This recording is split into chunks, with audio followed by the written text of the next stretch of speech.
Bonjour à toutes et à tous. La liste des 23 joueurs pour les deux matchs qui nous attendent, Gibraltar-France et France-Grèce. Alors, gardien de but, Alphonse Areola, Mike Maignan, Brice Samba. Défenseur, Axel Disasi, Wesley Fofana, Théo Hernandez, Ibrahima Konaté, Jules Koundé, Ferland Mendy, Benjamin Pavard, Dayo Upamecano. Milieu de terrain, Eduardo Camavinga, Youssouf Fofana, Antoine Griezmann, Adrien Rabiot, Aurélien Tchouameni.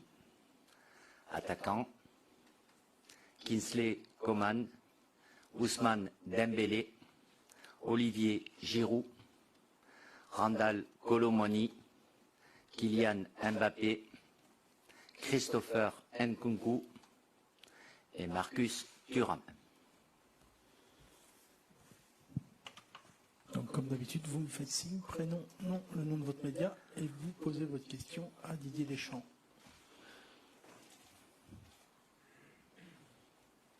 Bonjour Didier, Dominique Saint, le Parisien. Il peut y avoir beaucoup de jours entre la fin des championnats et le rassemblement. Est-ce que ça vous inquiète? Est-ce que vous avez prévu un petit programme individuel, notamment pour les joueurs issus de la Bundesliga qui ont déjà arrêté? Oui, ça concerne 6 joueurs qui sont dans la liste et qui ont arrêté ce week-end. Donc, évidemment, avec la convocation, il y aura un travail d'entretien physique souhaitable, conseillé, pour évidemment pallier le temps qu'il y aura entre leur dernier match et la convocation à Clairefontaine. Je pense que vous êtes au courant, mais je vous le confirme quand même. J'ai avancé le rassemblement au vendredi midi, justement pour avoir quasi l'ensemble du groupe, puisque seul Alphonse Areola, qui est concerné par la finale de la Ligue Conférence mercredi prochain, lui nous rejoindra lundi midi, mais les 22 autres joueurs seront à Clairefontaine pour vendredi midi. Bonjour Didier, ici Damien Degand, l'équipe. Justement, tu parlais d'Alphonse Areola, c'est le seul joueur français, c'est le seul international français qui est concerné par une finale de Coupe d'Europe. Ça fait longtemps que c'est dans la liste. Oui. Ouais. Il y en a un ce soir. Oui, mais dans la liste. D'accord. Ça faisait longtemps que ce n'était pas arrivé. Est-ce que tu vois ça comme une bonne chose pour préparer les matchs de juin qui sont souvent des matchs un peu compliqués à gérer, ou au contraire, ça peut être problématique? Pour les joueurs, c'est mieux de jouer des finales de Coupe d'Europe, surtout le dernier match, la Ligue des Champions. C'est pas le cas cette année.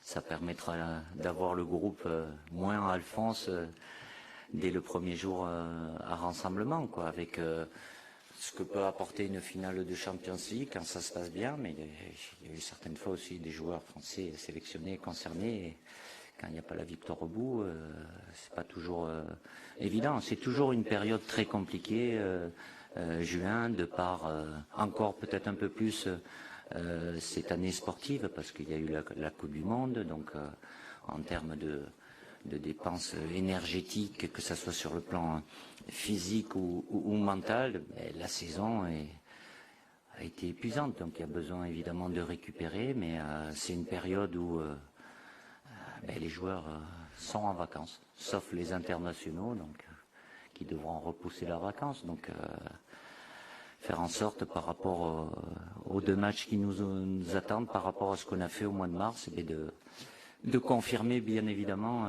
ce qu'on a fait en mars et avec ces 2 matchs. Mais je sais que c'est plus ou moins sur les années impaires.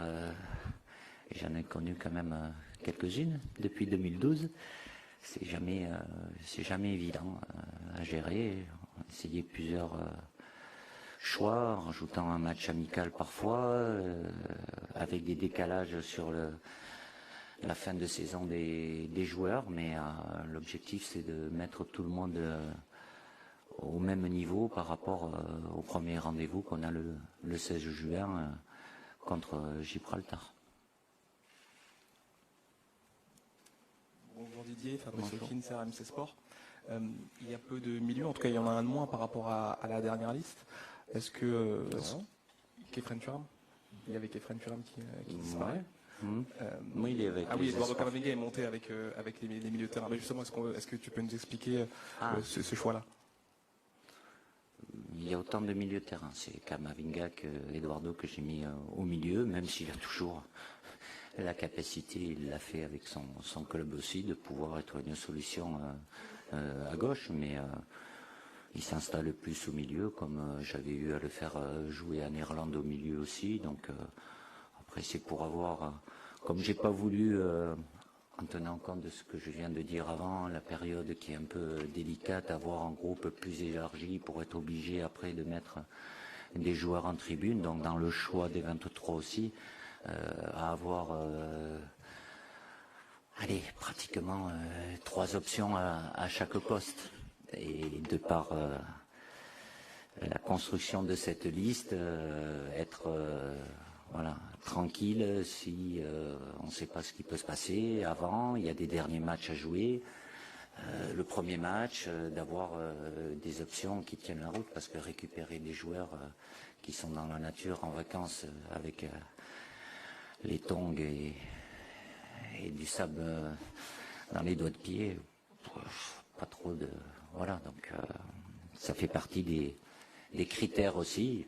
Évidemment, la polyvalence est toujours quelque chose d'important, agréable pour tout entraîneur de club et sélectionneur. Et Eduardo a cette capacité. Il est très bon au milieu et il a été très bon aussi arrière-gauche. Bonjour Didier, Nicolas Paillard, Sport Plus et Canal. Christopher Nkunku est très polyvalent. Pour vous, quel est son poste idéal sur un côté, à la pointe de l'attaque, en doublure de Griezmann? Tout dépend des systèmes. Il a commencé une bonne partie de sa carrière en évoluant sur le côté. Aujourd'hui, il est plus attaquant axial, pas forcément tout seul, mais avec de la liberté. Il a cette capacité à pouvoir, après tout dépend des systèmes, il y a 2 attaquants axiaux, il y a 3 attaquants, il y a des ailiers, il n'y a pas des ailiers.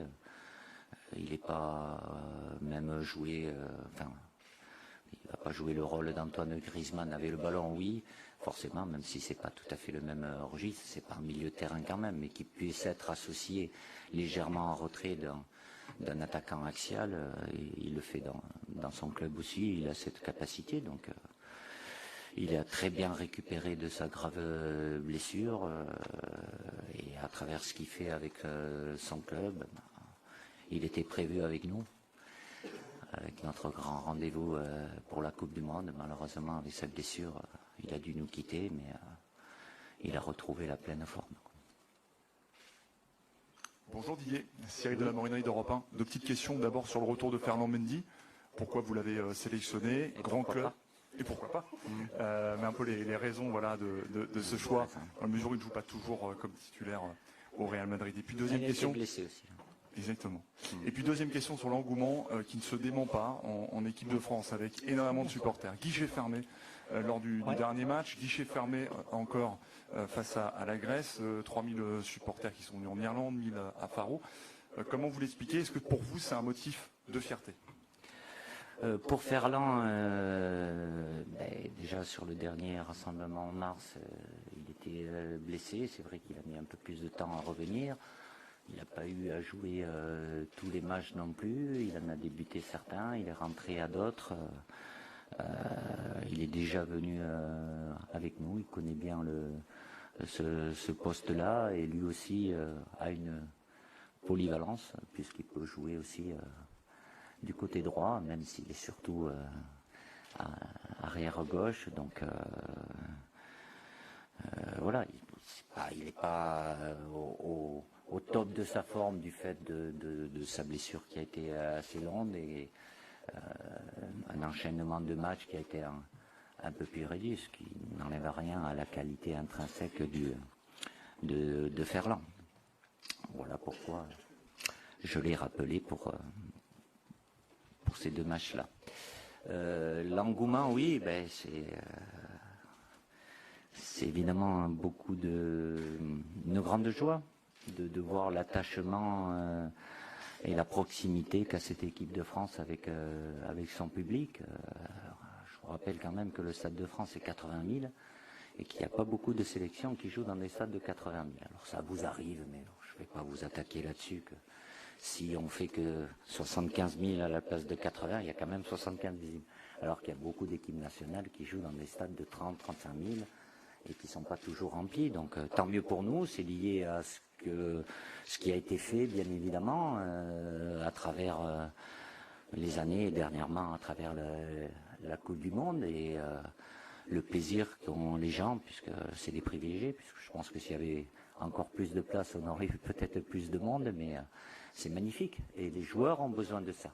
Et c'est leur mérite d'avoir créé ce lien, qu'il y ait des jeunes, des moins jeunes, des papas, des mamans, des grands-pères, des grands-mères qui puissent s'identifier et avoir cet attachement profond avec cette équipe de France. Donc c'est pas pour autant que je vais me la raconter ou on va se la raconter. Quand je dis on, c'est pas vous, mais c'est le groupe des joueurs aussi. C'est quelque chose qu'on doit évidemment maintenir, fructifier.